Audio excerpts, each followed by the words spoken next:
ओं नमो भगवते वासुदेवाय। नारायणं नमस्कृतं नरं चैव नरोत्तमं देवीं सरस्वती व्यासं ततो जयमुदीरयेत्। मूकं करोति वाचालं पङ्गुं लङ्घयते गिरिं यत्कृपातमहं वन्दे परमानन्दमाधवं। निगमकल्पतरुर्गलितं फलं सुखमुखादमृतद्रवसंयुतं पिबत भागवतम रसमालयं मुहुरहु रसिका भुवि भावुकाः।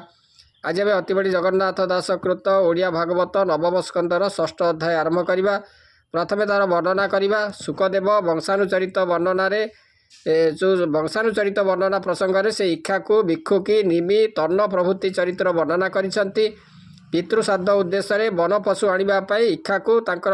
भिक्षुकी को कहबारू भिक्षुकी से बहु पशु वध कले एवं क्षुधा हेतु से शशकटीए पोड़ी ताकू भक्षण कर अवशिष्ट पशु से पिता को देले।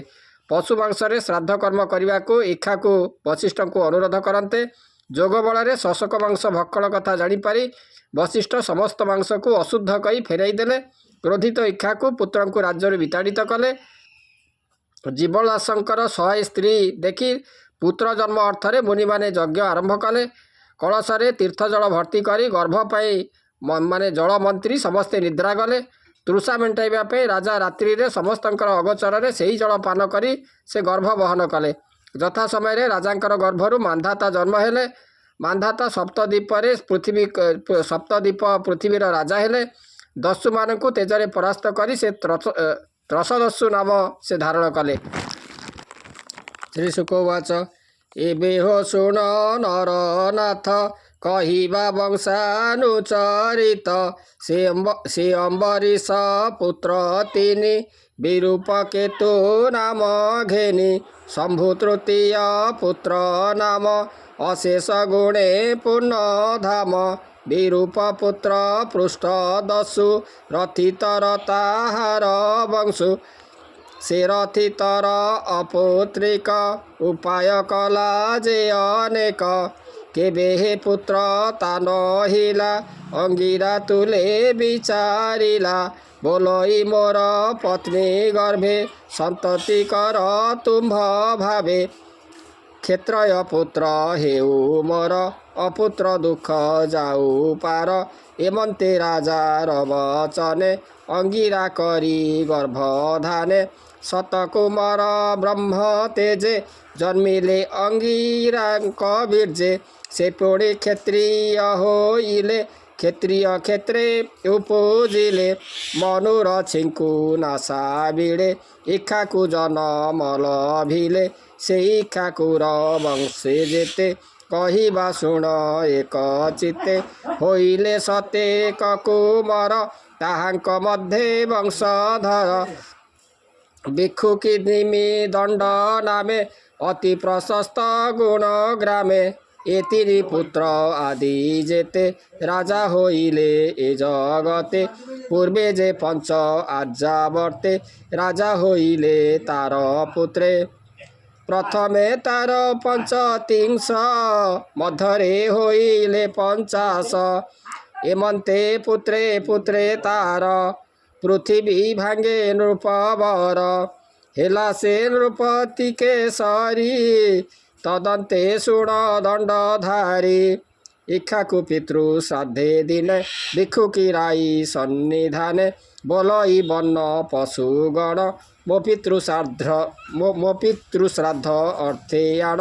तक्षणे पिता आज्ञा पाई पशिला घोर बने जाई शबर गण तुले लीड़ा अनेक पशु वध कला श्राद्ध को जेते योग्य मांस तहिर मध्य एक शस अरण्य पथ श्रम पाई क्षुधारे चाली न पारई शशा गोटिए मात्र पोड़ी अग्रे भक्षिला धर्म हुड़ी शेषे जेतेक पशु थिला पिता समीपे नहीं देला से पोड़ी वशिष्ठंकुराई आनंद मन रे बोलई ए पशु मांसे श्राद्ध कर एमंत शुणी मुनिवर वशिष्ठ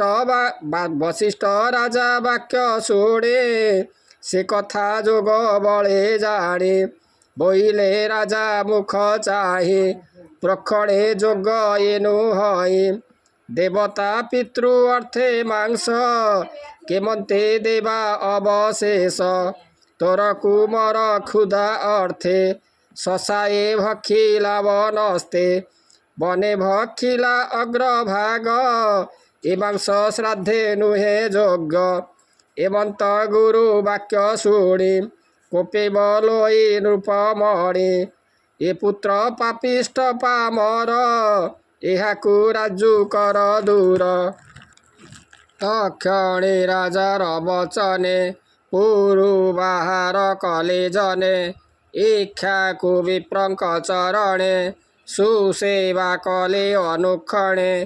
ଯୋଗରେ ଦେହ ତ୍ୟାଗ କଲା ପରମ ବ୍ରହ୍ମେ ସେ ମିଳିଲା ଭିକ୍ଷୁକି ପିତୃ ମୃତ୍ୟୁ ପରେ ପୁଣି ସେ ମିଳିଲା ରାଜ୍ୟରେ ପୃଥିବୀ ଶାସନ ସେ କଲା ଯଜ୍ଞେ ହରିଙ୍କୁ ଆରାଧିଲା ସସାଦ ନାମ ତାର ଖ୍ୟାତ ଜଗତେ ହୋଇଲା ବିଦିତ ସସାଦ ପୁତ୍ର ପୁରଞ୍ଜୟ ନାମ ତା ହୁଏ ଇନ୍ଦୁବହ ଯେଣୁ ଅଦ୍ଭୁତ କାର୍ଯ୍ୟ କଲା କାକୁସ୍ଥ ନାମ ତା ହୋଇଲା ଏମନ୍ତ ସୁକ ବାକ୍ୟ ଶୁଣି ବୋଲେ ପରୀକ୍ଷ ନୃପମଣି କାକୁସ୍ଥ ନାମ ତାକେ ମନ୍ତେ ଏ କଥା କହ ମୁନି ମତେ। ଶ୍ରୀ ଶୁକବାଚ ମୁନି ବୋଲନ୍ତି ଶୁଣ ରାଏ ଦେବ ଯେ ଅସୁରଙ୍କ ଭଏ ଦେବଦାନବ କୃତ ଯୁଗେ ଯୁଦ୍ଧ ଆରମ୍ଭ କଲେ ଆଗେ ଗୁରୁଙ୍କୁ ପୁଛିଲେ ଗୁପତେ ସଂଗ୍ରାମେ ଜିଣିବୁ କେମନ୍ତେ ବୋଲଇ ଅଙ୍ଗିରାକୁ ମର ପୁରଞ୍ଜୟକୁ ଯୋଦ୍ଧା କର ତାର ନାରା ଚେନି ପୁଗଣେ ବେଗେ ଭାଜିବେ ଘୋର ରଣେ। ତା ଶୁଣି ଦେବ ତୋଷ ହେଲେ ପୁରଞ୍ଜୟକୁ ନିମନ୍ତ୍ରିଲେ ସେ ପୁଣି ଦେବ ବାକ୍ୟ ଶୁଣି କପାଳେ ଦେଇବେନି ପାଣି ବୋଲଇ ଇନ୍ଦ୍ର କନ୍ଧେ ବସି ସଂଗ୍ରାମ କରିବି ସାହସୀ ନୋହିଲେ ଯୁଦ୍ଧ ନାହିଁ ମୋର ଏମନ୍ତ ଶୁଣି ତା ଉତ୍ତର ସ୍ୱୀକାର କଲେ ଦେବ ଗଣେ ଇନ୍ଦ୍ର ମିଳିଲେ ତତକ୍ଷଣେ ସଂଗ୍ରାମେ ବୃଷ ରୂପ ହୋଇ ପୁରଞ୍ଜୟ କନ୍ଧେ ଆରୋହି ସ୍ତୁତି କରଣେ ଦେବ ଗଣେ ମିଳିଲେ ତାହାର ଚରଣେ ଅଭେଦ ସ୍ନେହା ଦେହେ ଭରି ଧନୁ ନାରାଚ ହସ୍ତେ ଧରି ନିର୍ଭୟେ ଇନ୍ଦ୍ର କନ୍ଧେ ରହି ତକ୍ଷଣେ ବିଷ୍ଣୁ ତେଜ ବହି ପଶ୍ଚିମ ଦିଗେ ବେଗେ ଗଲା ଅସୁର ଭୁବନେ ମିଳିଲା ରୁନ୍ଧିଲା ଦେବଙ୍କର ରଥ ଅଛିଦ୍ର ନବ ହେମରୁତ ଦେବଦାନବ ଘୋର ରଣ ହୋଇଲା ଲୋମହର ସଣ ଅସୁରେ ନାନା ଶସ୍ତ୍ର ଧରି ରହିଲେ ସମର ଆବରି ତାହାର ବାଣ ଅଗ୍ନି ପ୍ରାୟେ ପଡ଼ିଲା ଅସୁରଙ୍କ ଦେହେ ସମରେ ରହି ନ ପାରିଲେ ପଳାଇ ନିଜ ପୁରେ ଗଲେ ଅସୁର ବଳ ରଣେ ଜିଣି ସମରେ ଧନ ରତ୍ନ ଆଣି ଇନ୍ଦ୍ରକୁ ଦେଇ ସର୍ବଧନ ତୋଷିଲେ ବିବୁଧଙ୍କ ମନ ଇନ୍ଦ୍ରାଦି ଦେବେ ବିଷ୍ଣୁ ବୋଲେ କାକୁସ୍ଥ ନାମ ତାକୁ ଦେଲେ ଏଣୁ ତା ନାମ ଭୋରାଜନ କହିଲୁ କଲୁ ଯେ ପ୍ରସନ୍ନ ତଦନ୍ତେ ଶୁଣ ଭୋରାଜନ ବଂଶାନୁଚରିତ ବିଧାନ ଅନେନା ପୁରଞ୍ଜୟ ସୁତ ପୃଥୁ ତାହାର ବୀର୍ଯ୍ୟେ ଜାତ ତାର ତନୟ ବିଶ୍ୱଗନ୍ଧର ପୁତ୍ର ଚନ୍ଦ୍ର ତା ସତେ ଯୁବନ୍ନାସ ନାମ ଶ୍ରାବନ୍ତ ତାହାର ନନ୍ଦନ ଶ୍ରାବନ୍ତ ପୁତ୍ର ଯେ ନିର୍ମାଇ ଶପଥ ଦୀପେ ରାଜା ହୋଇ ତାର କୃମର ବୃହଦଶ କୁବଳୟାଚ ତାର ବଂଶ ଏକବିଂଶ ସହସ୍ର ସୁତ ତାଠାରୁ ହୋଇଲେ ସମ୍ଭୂତ ରାଜା ଉତ୍ତରଙ୍କର ହିତେ ପୁତ୍ରଙ୍କୁ ଘେନିଳ ସଂଗତେ ସେ ଧୁନ୍ଧୁ ସଙ୍ଗେ ରଣ କରି ରଣେ ତାହାର ପ୍ରାଣ ହରି ଧୁନ୍ଧୁ ଅସୁର ଯେଣୁ ବଧି ତେଣୁ ଧୁନ୍ଧୁ ମାର ପ୍ରସିଦ୍ଧି ଧୁନ୍ଧୁ ମୁଖରୁ ଅଗ୍ନି ଜ୍ୱାଳା ପ୍ରଚଣ୍ଡ ଭାବେ ସେ ଜଳିଲା କୁବଳୟାର ପୁତ୍ର ଗଣ ସେ ତେଜେ ହୋଇଲେ ଦହନ ରହିଲେ ତିନି ଜଣ ଶେଷ ଦୃଢ଼ାସ କପିଳ ଭଦ୍ରାସ ଦୃଢ଼ାସ ତନୟ ହର୍ଯସ ନିକୁମ୍ଭ ତାହାର ଔରସ निकुंभ पुत्र बहुलास जगते ख्यात तार जस कृपास नामे तार सुत तार तनय सेन जित तासुते जुबन्नास नामे केबे हे न रहिला ग्रामे अपुत्र दोषे दुःख मने मन्त्री सहिते गला बने सतेक पत्नी तार तुले ऋषिंक आश्रमे मिलिले देखि सतेक तार नारी मुनि सकले दया करी राजार पुत्र जन्म अर्थे यज्ञ कराइले समस्ते कलशे तीर्थ जल भरी गर्भर अर्थे मन्त्र भारी यज्ञशाळे घट थई सकले निद्रा गते मोहि एमन्ते रात्रे यज्ञशाळे राजा तृषित अन्तराळे सही न पारी तृषा गते जल कलश घेनी हस्ते देखिले सकले अज्ञान तृषिते कले जलपान एमन्ते पाहिला रजनी निद्रा उपेक्षी सर्वमुनि उदय काले मंत्र स्मरे कुंभ घेनिले बेनी करे देखिले कुंभे जल नाही चकिते चौदिगे चाही बोलन्ती पाई मने भ्रम के प्राणी कला एड़े कर्म मंत्रित पुंसवन बारी के पान कला तृषा भरी तखणे बेनी कर जोड़ी मुनिंक पाद तले पड़ी राजा बोलई मो अज्ञाने तृषा तोषिली जल पाने शुणी ब्राह्मणे विस्मयी बोइले देव माया एहि प्राणी जे दैव अधीन मायार बळे हत ज्ञान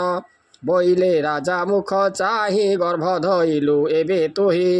एबे तु जीवन संभाळ एमन्ते गला केते काल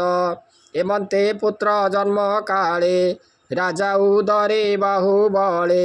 दक्षिण कुक्षु बिदारिला तखणे भूमि रे पड़िला राजा न मला पुण्य बळे देखन्ती उभारी सकळे कांदई क्षीर पान अर्थे ता देखि इंद्र दया चित्ते बोलई विष्णुको नाही राजार स्तन जुग नाही क्षुधारे लोडु अछि क्षीर एमंत बोली निज कर अंगुली तार मुखे देला तखणे क्षुधा ता हरिला।